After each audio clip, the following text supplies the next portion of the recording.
What if?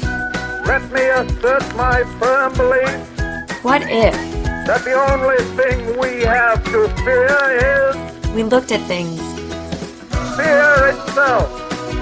differently? I have a feeling we're not in Kansas anymore.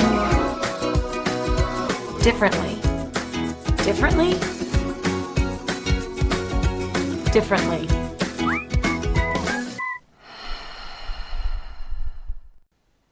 Hello, my friends. You're listening to That's Life, Stories and Lessons That Might Make You Think Differently. I'm Heather. So let me ask a question. Do you have friends? And you may be quick to answer, but I really want you to take a moment to just think on this for a second. Do you have friends? And recognizing there are different categories of friends, right? So there are those friends who are always down for a girls' night, or if you're a guy, poker or meeting up at the bar, getting drinks or something. You've got your friends who you've known forever and still consider friend above acquaintance, even if you rarely speak or see each other.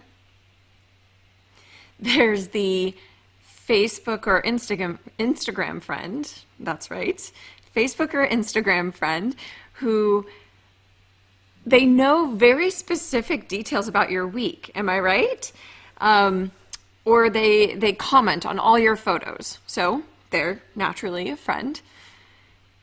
Then there's the friend who you call when something good or bad happens in your life. The one who listens to you when you just need someone to listen. The one who responds when you're actually asking for advice. The one that you let in on secrets and stories no one else knows. And they're the ones that say, I'll take this to the grave. And you know that they actually will. They are your ride or die, but also the one who will tell you, no, you're crazy, I'm not doing that, and you shouldn't either. These are what I call real friends, which isn't to say that, the other categories of friends or fake people or those are fake relationships at all. They're just more filtered. So now, with that sort of context, think about your real friends who fall in this category.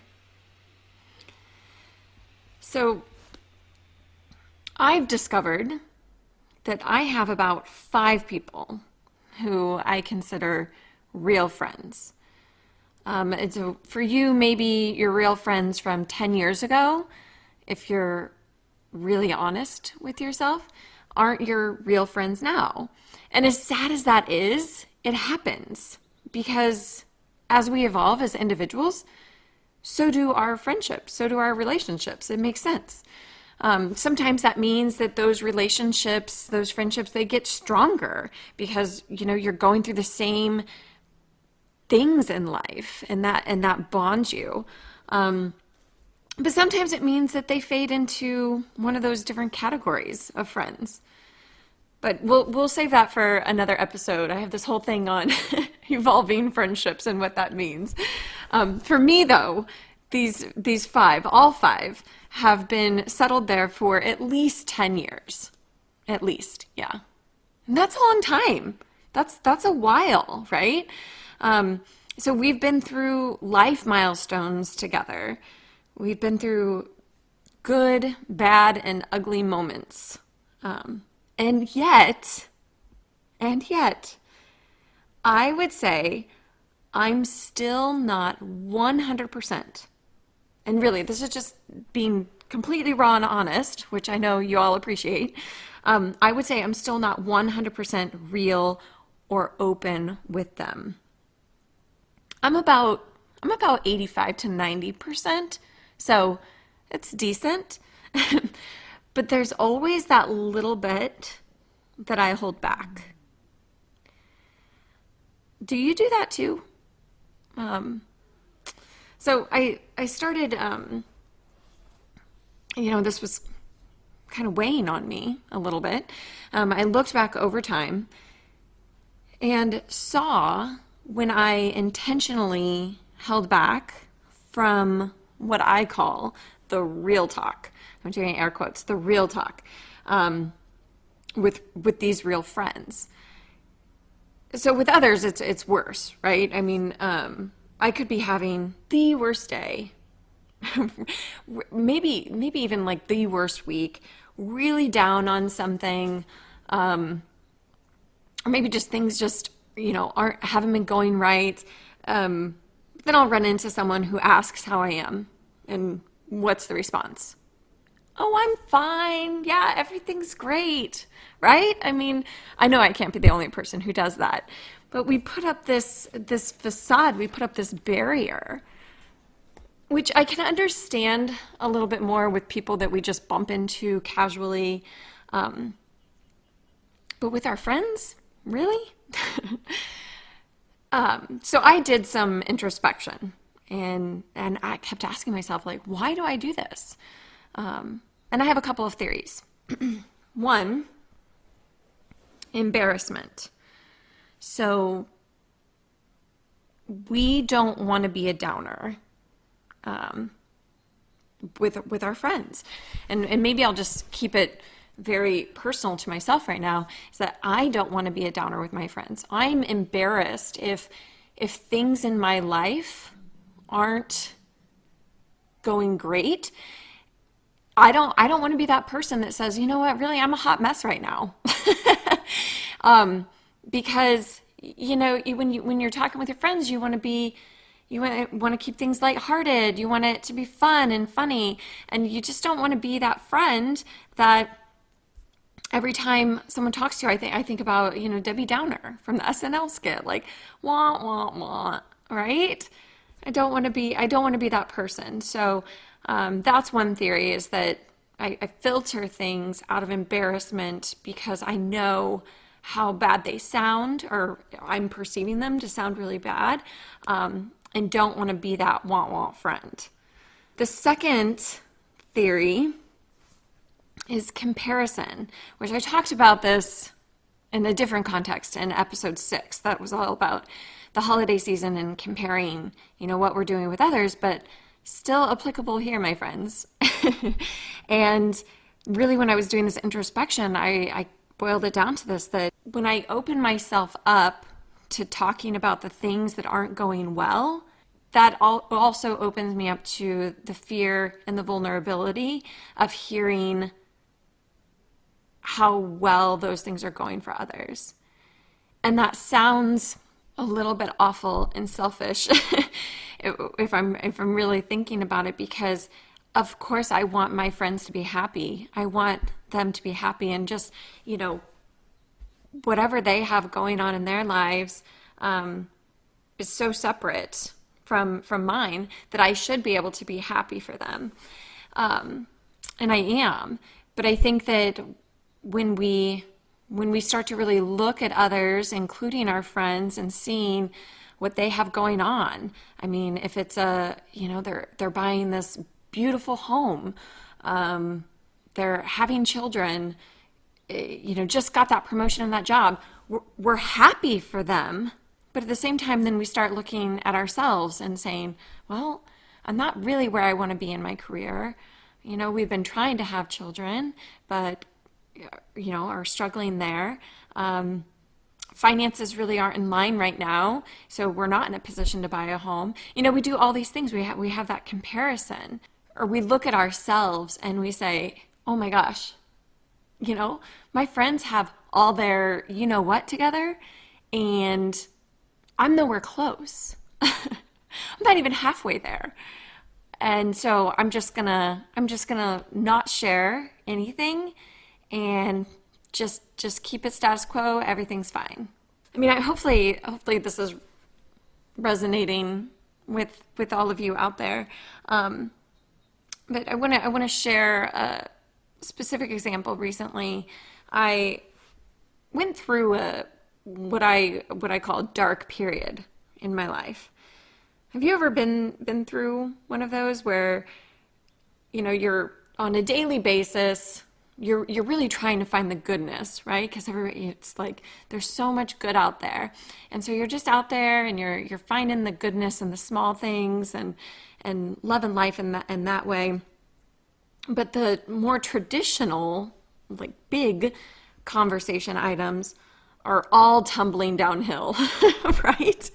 And so you may be just walking down the street, whistling a happy tune, listening to the birds sing, and you're like, life is great. But then if you run into someone and they ask you, well, how's work or how's the family?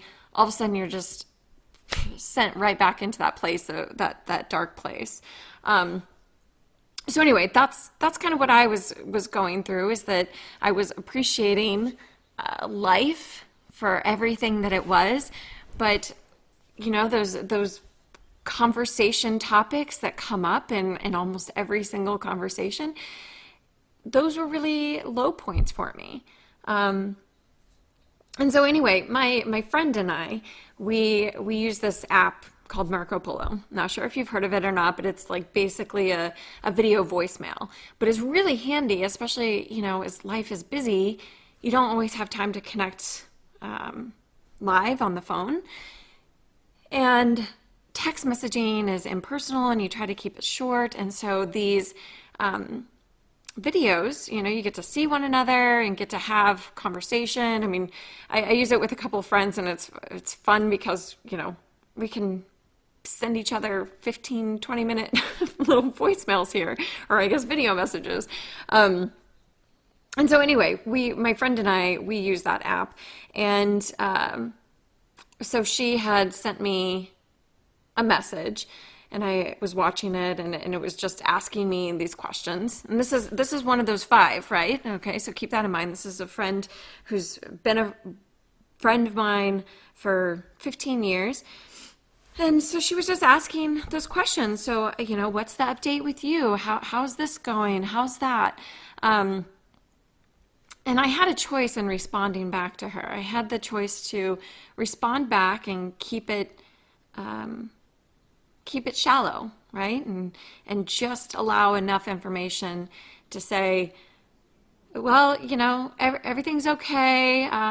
This is what's going on, or, and really filter that response to her. Or I could do what I did, which was let her in and share with her, what, I'm really not in a good place right now. Here's what's happening. This just isn't going well. I know there's hope out there, but I'm struggling.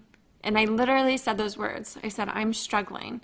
And I even shared with her an embarrassing moment where I think just a couple days prior to sending the message, I had a hard time even getting out of bed that particular day because I was just so depressed and felt helpless and hopeless. And so I shared that very vulnerable moment with her, which was definitely embarrassing and was definitely a moment of comparison to say, she's out doing all this stuff right now and I'm having a hard time pulling myself out of bed.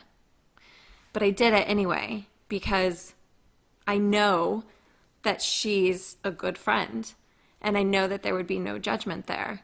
And so there was that on my side. And then just recently it reversed.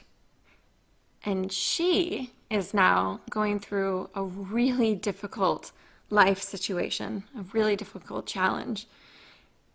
And so again, we were on the app, I think, or maybe we were actually doing a video conference this time. And all of a sudden she said, she was crying, and she said, I'm so sorry. I'm so sorry. I'm so upset and just crying. I'll snap out of this soon. And I just paused and I looked at her and I said, don't ever, ever apologize for that. Like, this is life. What you and I are doing right now, like, this is life and this is friendship. I don't know when or why we, as a society, decided that appearances are everything, or that we aren't allowed to have bad days or even bad seasons. More importantly, somehow I had even decided it's better to censor my life from people closest to me, protecting them, or was it actually protecting myself? So, questions for you. Do you do this? And if you do, and really think about that too. Really think like, okay, do I do this? To what extent? With whom? And then think about, okay, so where can I start opening up? Where can I start letting those people, and it doesn't have to be all the casual friends. I'm just talking about that core group, your real friends, that core group of friends. Where can you start opening up? When you're talking to them, or if they send you a text, or whatever that form of communication is, that medium, where can you just be real with them instead of saying, yeah, everything's good, everything's going great, and then reciprocate. Be the friend who your friends know they can be 100% real with. Just ask yourself, am I keeping it real? Am I keeping it real? Because that's life. What are you going to do differently?